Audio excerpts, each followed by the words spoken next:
Firstly, with your indulgence, can I take the opportunity to express my solidarity with the workers in Tara Mines who received the devastating news yesterday evening that 650 layoffs are to be introduced, temporary layoffs, and we hope it's temporary at the mine in Navan.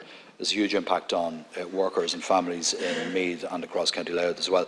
And Minister, I think it is extraordinary that the company has decided to reach for the nuclear option of layoffs as opposed to engaging with the trade union. I think this is relevant generally to the conditions of workers across the country, and I think that they should engage with the trade unions on alternatives. And it's high time, by the way, Minister, in conclusion on this point, that government stopped ignoring the Labour Party's calls for a German-type short-time working scheme to be introduced that could greatly assist in situations like this. On the bill, the Labour Party is happy to support this bill, which addresses the blatant discrimination against low-paid younger workers in Ireland, which has been tolerated for far too long. We believe there is no justification for asking young people to do the same work as their older colleagues for less pay. In fact, there probably never has. We have anti-discrimination employment laws in this country, and discriminating against young people when it comes to paying the minimum wage is incompatible with the very spirit of those laws, in our view. It's no longer accepted, and it was never justified, to pay women less for the same work, and it is long past time that principle is extended to younger workers too. Ireland is something of an outlier in Europe in setting different rates for the minimum wage according to age. The Council of Europe has now found that Ireland is in breach of its labour rights obligations under the revised European Social Charter because of the reduced minimum wage rates for younger workers. So the government is now compelled to do something to address the issue. And I wasn't present at the Chamber for your remarks earlier on, Minister, but I assume that you have made reference to the fact that the Low Pay Commission is currently looking at that question, and that is a welcome move. Now, the Labour Party welcomes the move towards a living wage that's currently underway. By 2026, we have a target in place to create a living wage of 60% of the median wage in the country, and we cannot lock our young people out of that progress. We have locked young people out of progress in terms of the housing market, and we can't lock them out of higher pay. We want to see hard-working younger people on low pay at least reaching that same target, or the living wage will mean nothing to a significant portion of our working population. Now, the move to a living wage is flawed if it's not guaranteed to every worker in the state, and this bill would set the framework, I think, to allow that to happen. Over a quarter of those earning the minimum wage are aged between 15 and 19, and this unfortunate cohort of workers are having to make do with anything from 90% to just 70% of the adult minimum wage. Now, the same outdated arguments that were used to falsely justify paying women less are now being rehearsed as justification for lower pay for our young people.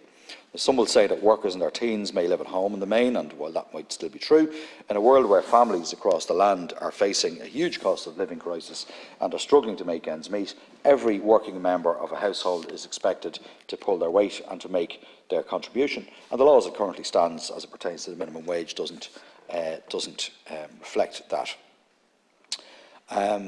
The argument in favour of paying the same rate of minimum wage across the board is a broader one. It's about the concept of fairness, and my party has always fought for an honest day's pay for an honest day's work, and we see no reason why that principle should be compromised in any way, simply because of the year of your birth. Labour has moved to address this issue in seeking to guarantee, for example, the minimum wage to apprentices. Apprentices and young people in general are crucial to this country's future, and in particular are a cornerstone in tackling the housing crisis. And if we are to meaningfully tackle the housing crisis, which is the root cause of many of our social, economic and infrastructure problems, then training young people in the trades needed for construction is more important than ever. And I know at the moment, despite everyone's best efforts, the number of young people going into apprentices in the wet trades is embarrassingly low. And in order to attract young people to this vital area of endeavour, guaranteeing at least the minimum wage while they train, regardless of their age, will be crucial. So in that sense, apart from being the fair and right thing to do, guaranteeing the minimum wage and then a living wage to all makes sense for the economy too. It's high time that we did make apprenticeships a viable alternative to higher education for young people who want to go that route and provide fair pay to our young apprentices.